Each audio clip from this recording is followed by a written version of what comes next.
कानून पास हुआ था जिसके अंदर रजिस्ट्रेशन एक्ट के बारे में वाज़ेह बताया गया था। उसके आपने बैंक से अपने इस्लाम भी दिलवाना। इशू कई केस ऐसे हमारे सामने आ जाते हैं। रजिस्ट्री में लिखा जाएगा जिस बंदे से आप जगह ले रहे हैं उसका नाम, उसकी वल्दियत, उसका एड्रेस तैयार करने के लिए आप उनके ऑफिस में चले जाइएगा। बिस्मिल्लाहिर्रहमानिर्रहीम, अस्सलाम वालेकुम। रियल एस्टेट की इंडस्ट्री का चमकता दमकता सितारा मलकियत.com। मलकियत.com के प्लेटफॉर्म से मैं हूं आप सबका दोस्त, आपका भाई मियां मोहम्मद वकास हनीफ। मलकियत.com के प्लेटफॉर्म से आज हम जिस टॉपिक पे बात करने जा रहे हैं वो है रजिस्ट्री प्रोसेस।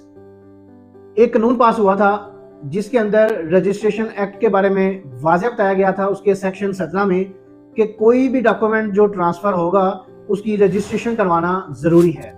बगैर रजिस्ट्रेशन के वो डॉक्यूमेंट जो है वो एक्सेप्टेबल नहीं होगा गवर्नमेंट के डॉक्यूमेंट्स में, तो उसके लिए उसको रजिस्टर करवाना बहुत जरूरी है। सो आज हम रजिस्ट्री के बारे में बात करने लगे हैं। तो उसमें मैं आपको बताता चलूं कि जब भी आपने कोई जगह परचेज करनी है तो फर्द का टॉपिक तो मैं पहले क्लियर कर चुका हूं अपने पिछले व्लॉग में। अब हम रजिस्ट्री के बारे में आपसे जो है बात करेंगे। रजिस्ट्री के अंदर क्या होगा कि आपने जब कोई भी जगह कोई भी डील आपने फाइनल कर ली है तो फाइनल करने के बाद आपने उस इलाके का शेड्यूल चेक करना है कि वहां का शेड्यूल रेट क्या है। अगर आप खुद नहीं कर सकते, आपको नहीं पता, तो जो भी अर्जी नवीस बैठे होते हैं रजिस्ट्री तैयार करने के लिए, आप उनके ऑफिस में चले जाइएगा। वहां पर उनकी एक बुक होती है जिसके अंदर तमाम के तमाम शेड्यूल जो है मेंशन होते हैं गवर्नमेंट की तरफ से कि कौन से इलाके का क्या शेड्यूल है। तो वहां से आपने उसका शेड्यूल चेक करना है। शेड्यूल चेक करने के बाद आपने बैंक से अपने स्टाम्प निकलवाने हैं। स्टाम्प निकलवाने के बाद एक बात याद रखिएगा, एक आपको सबसे अच्छा अर्जी नवीस चाहिए जो इस काम के अंदर बड़ा मचोर हो, जो एक पुराना हो, जो इस सारी फील्ड को समझता हो। उससे आपने अपनी तमाम डॉक्यूमेंटेशन जो है वो रेडी करवानी है। और रजिस्ट्री में लिखा जाएगा जिस बंदे से आप जगह ले रहे हैं उसका नाम, उसकी वल्दियत, उसका एड्रेस और जिस खेवर, जिस खतूनी, जिस खस्से से वो उस जगह का मालिक है वो सारा उसके अंदर आपका अर्जी नवीस मेंशन करेगा। मेंशन करने के बाद उस एरिया का हदूद दरबा, ये बहुत जरूरी चीज है। उसके अंदर हदूद दरबा जो है वो मेंशन किया जाएगा। मिसाल के तौर पे कि जो जगह आपने ली है उसकी मशरिक साइड पे कौन है, मगरिब साइड पे कौन मालिक है, शमाल साइड पे कौन मालिक है, जनूब साइड पे कौन मालिक है, आपका फ्रंट जो है वो किस साइड पे लग रहा है, मशरिक है, मगरिब है, शमाल है, जनूब है, उसका फ्रंट है कितना है, 15 फुट है, 20 फुट है, 30 फुट है, उसकी लंबाई कितनी है। ये सारी डिस्क्रिप्शन लाजमी उसके अंदर जो है एक मैप के थ्रू, एक नक्शे के थ्रू जो है बनाई जाती है और लिखा जाता है। ये दूसरे नंबर वाला काम बहुत जरूरी है। उसका हदूद दरबा जो है आपने एग्जैक्ट और करेक्ट लिखवाना है कि उसकी लेफ्ट साइड पे कौन मालिक है, राइट पे कौन मालिक है, ये हर चीज आपने करेक्ट लिखवानी है। अच्छा, अब आपने उसका हदूद दरबा भी लिखवा दिया। हदूद दरबा लिखवाने के बाद एक चीज और जो है ना यहाँ पे ज़हन में रखिएगा। मिसाल के तौर पे कई केस ऐसे हमारे सामने आ जाते हैं कि एक ऐसा मिस्टर ए है, उससे आपने जगह ली है 5 मरले, लेकिन वो तकरीबन 3 बाई हैं या 4 बाई हैं मिसाल के तौर पे, और वो एक कनाल के मालिक है।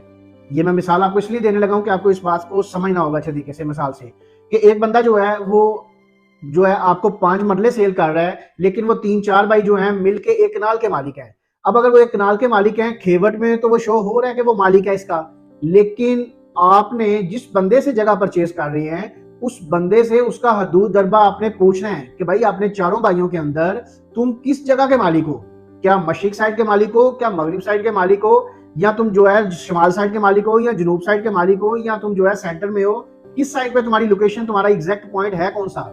वो जो पॉइंट आपको बताएगा, जो निशानदेही आपको करवाएगा, आप अपनी उसकी लेफ्ट राइट, उस इलाके की लेफ्ट राइट उसके बहन भाइयों से तसल्ली करने के बाद कि भाई बाकी प्रॉपर्टी में आप भी मालिक हैं तो आपको कोई एतराज तो नहीं है। अगर वो कहते हैं हमें कोई एतराज नहीं है तो आप जो हदूद दरबा उसने बताया, जो आपसे डील की है, आप वो हदूद दरबा जो है एज इट इज जो है वहां पे मेंशन करवा देंगे।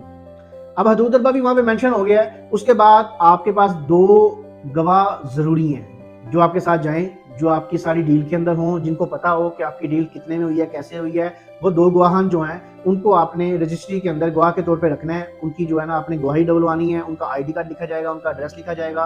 वो इस चीज के गवाह होंगे कि ये मिस्टर ए मिस्टर बी से ये डील के ऊपर ये सौदा परचेज कर रहा है। अब वो 2 गवाह भी आपके जो है रजिस्ट्री के अंदर मेंशन हो गए।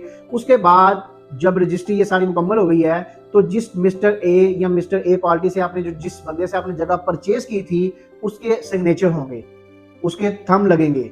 वो कंप्लीट करने के बाद वो आपको लेके, जो अर्जी नवीस है वो आपको लेकर एसी के पास चले जाएगा, या तहसीलदार के पास चले जाएगा, या रजिस्ट्रार के पास चले जाएगा, या सब रजिस्ट्रार के पास चले जाएगा। उस इलाके का जो भी होगा, जो भी वहां पे बयान लेने की अथॉरिटी रखता है, वो आपको उसके पास ले जाएगा। वहां जाके आप कहते हैं कि हम एक जगह की जो है ना बयान करवाना चाह रहे हैं, वहां पे रजिस्ट्रार या तहसीलदार या एसी आपसे चंद सवाल पूछेगा।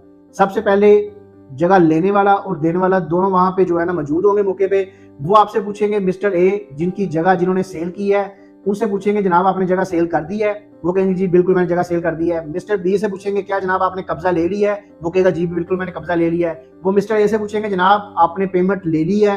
अगर आपने उस बंदे को पेमेंट नहीं दी हुई तो आप सब रजिस्ट्रार के सामने, तहसीलदार के सामने उसको सारी पेमेंट उसके हैंड ओवर कर देंगे, ताकि रजिस्ट्रार भी तहसीलदार भी इस चीज को देख ले कि इसकी पेमेंट इसको दे दी गई है। उसको पेमेंट देने के बाद जो है वो आपका टोटल मामला जो है, टोटल क्वेश्चन क्यूरी वहां पे क्लियर हो जाएगी। जब वो क्लियर हो जाएगी तो उसके बाद रजिस्ट्रार जो है वहां पे आपके सिग्नेचर करवाएगा अपने रजिस्टर पे, अपने रिकॉर्ड पे, और आपके थंब लगवा लेगा। उससे क्या होगा कि उनके पास भी एक रिकॉर्ड बैकअप पे जो है वो बन जाएगा कि आपने फलां डेट को एक जगह सेल कर दी थी मिस्टर ए ने, और मिस्टर बी को सेल की थी। उसकी कापी रिकॉर्ड के तौर पर गवर्नमेंट के अदारे में भी जमा हो जाती है, जिसको हम मालखाना कहते हैं। और आप अपने अर्जी नवीस से, जिससे आपने सारी रजिस्ट्री तैयार करवाई थी, जिसने मुकम्मल काम किया था, उससे आपने यहाँ पे एक बात लाजमी बोलनी है कि जो ही एसी से या जो है सब रजिस्ट्रार से या तहसीलदार से रजिस्ट्री क्लियर होकर आती है तो उसका इंतकाल आपको लाजमी करवा के दे। इंतकाल एक बहुत जरूरी चीज है। जिस तरह एक आपने गाड़ी ली और उसका आप नंबर लगवाते हैं, तो नंबर जितना जरूरी नंबर है गाड़ी के लिए, उतना जरूरी ही इंतकाल है एक रजिस्ट्री के लिए।